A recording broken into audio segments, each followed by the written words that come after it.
Unlike previous years, Head has two contenders for its best power racket. So in this video, we're going to compare the Extreme Pro with the Coello Pro, and we'll tell you how they're similar and how they're not so much. Let's see which one truly convinces you more, shall we?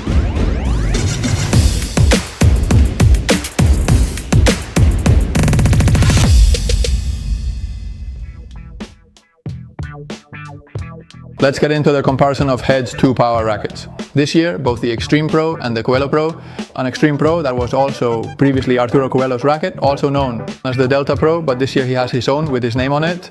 And we're going to go over the main differences. First of all, we can see that both have a diamond shape, which is a bit more pronounced, more rectangular, let's say, in the Extreme Pro than in Coello's, but both are considered diamond shaped. We also have a fairly similar balance in the Coello, but we have 27.2 centimeters, while in the Extreme Pro we have 27 centimeters, but they're also quite similar.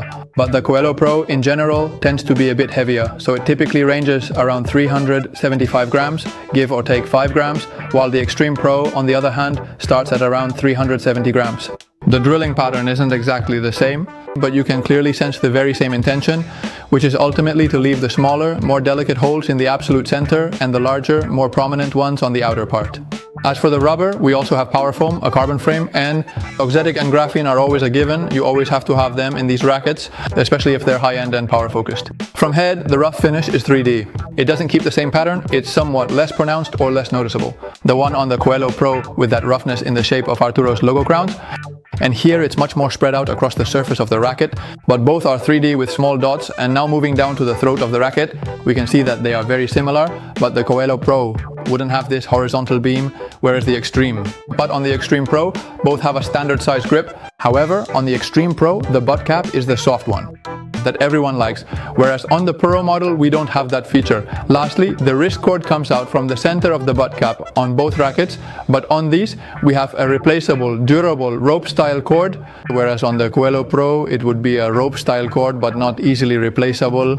So these would be the primary main differences as well, both with a sleek matte finish on these two powerful rackets, which are the two flagship models from Head for this season. So let's see how they perform on the court.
Felix came in looking for revenge. Can't you see it on camera? Because Felix is always in the background. And now, in fact, for the video that's coming out, he's gonna get his face on camera.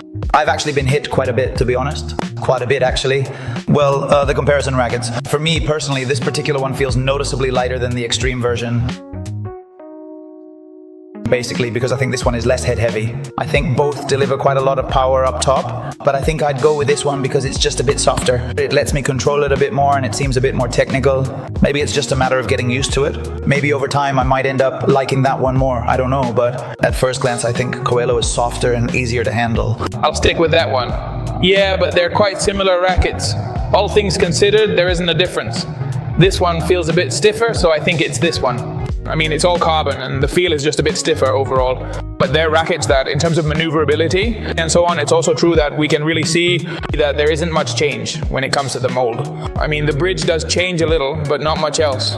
And it's true that if you're looking for that extra bit, maybe a little more of stiffness, in this case, you really can get it. But overall, they're very similar rackets. I've never really had that feeling, but honestly, yes. If I won, it's for a reason, because I felt comfortable. You have to count the weird ones too. But it's true that, wow, from the back of the court, I really like the ball's exit. With the drive it has, I mean, in the end, playing on the right side is very comfortable. I mean, the racket is super fun to play. Then up at the net, up very, very, very high. Good. Anyway, Felix says it's stiff compared to the Coello exactly. Because compared to the hack, I think they're completely different.